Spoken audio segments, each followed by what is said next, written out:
Zee 24 तास एक पाऊल पुढे। फाशीचा अन्वयार्थ काढण्याचा आपण प्रयत्न करतो आहोत।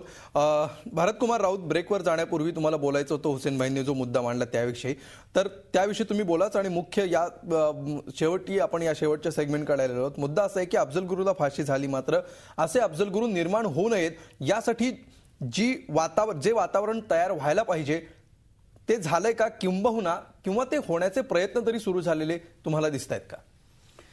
बरोबर आहे, मी याचं उत्तर देतो।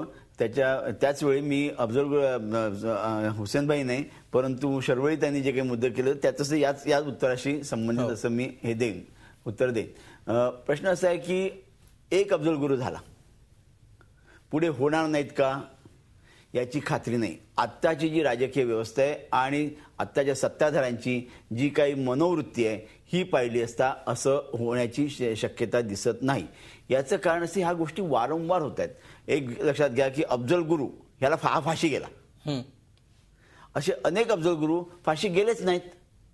या देशामध्ये तुम्ही 92 पासूनचा सगळा इतिहास बघा, त्याच्यामध्ये किती अपराधी आहेत आणि हे अपराधी त्यांच्या विरुद्ध सरकारने काय कारवाई केली।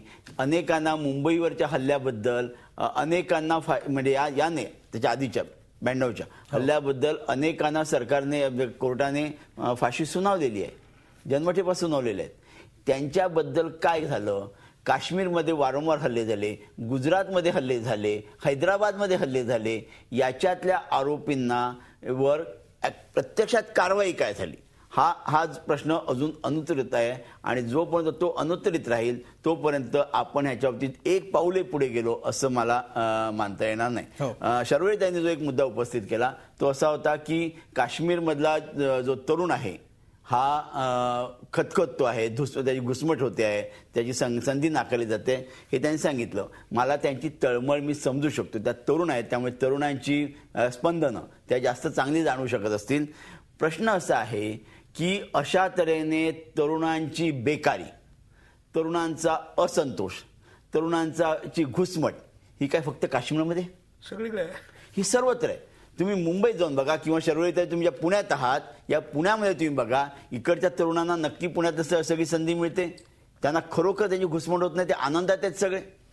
असं होत नाही, कुठेही असं नाही। भारतातल्या कुठल्याही राज्यात म्हणजे मी परत धर्माचा विषय घेत नाही परंतु हिंदू बहुल, मुसलमान बहुल, ख्रिश्चन बहुल कुठल्याही भाषिक राज्यामध्ये तिकडे तरुण तुम्हाला आनंदात इतर कुठल्याही राज्यांसारखीच परिस्थिती काश्मीरमध्ये उलट मी तुम्हाला सांगतो, थोडंसं कदाचित त्यामुळे जास्त चांगलं सांगू शकतील।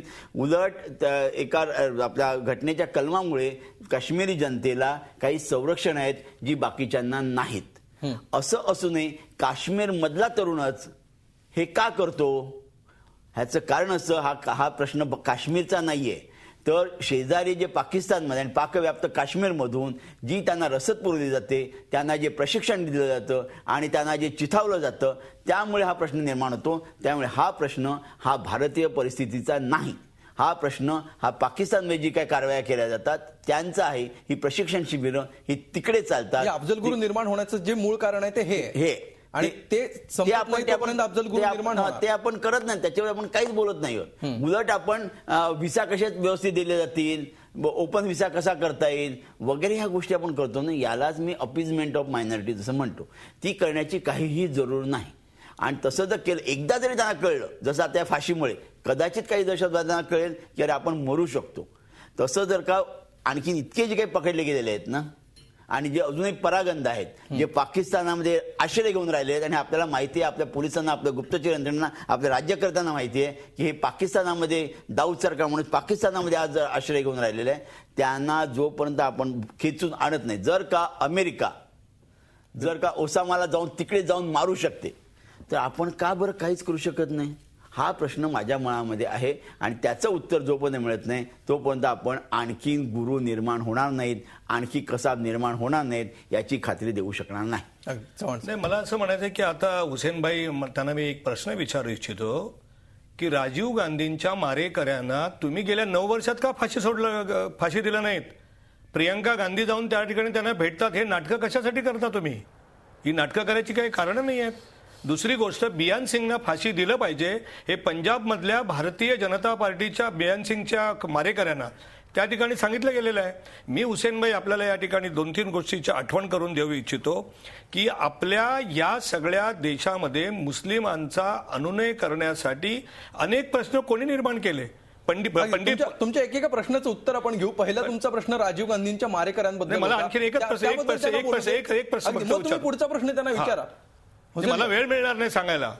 काश्मीरचा प्रश्न, एक मिनिट, काश्मीरचा प्रश्न त्या ठिकाणी जगाच्या वेशीवर काँग्रेसने नेला. ही नेहरूंच्या बद्दल पूर्ण आदर ठेवून सांगतो की पंडित जवाहरलाल नेहरूंची पाप आहेत की त्या ठिकाणी काश्मीरचा प्रश्न जगापुढे नेऊन ठेवला. आज काश्मीरचा प्रश्न त्या ठिकाणी ॲडव्होकेट शर्वरी आंबेडकर म्हणतात तसा नाजूक नाहीये. कशासाठी नाजूक आहे? आजही त्या ठिकाणी 30-40, मला आकडा नक्की माहिती नाही, की पाक व्याप्त काश्मीरमध्ये आपला भाग आहे दाखवण्यासाठी आज काश्मीरच्या विधानसभेमध्ये काही सीट्स आपण रिकाम्या ठेवतो.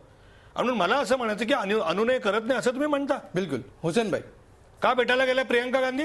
का दिलं नाही फाशी त्यांना? त्या डीएमकेचा का पाठिंबा घेता तुम्ही? झी 24 तास, एक पाऊल पुढे.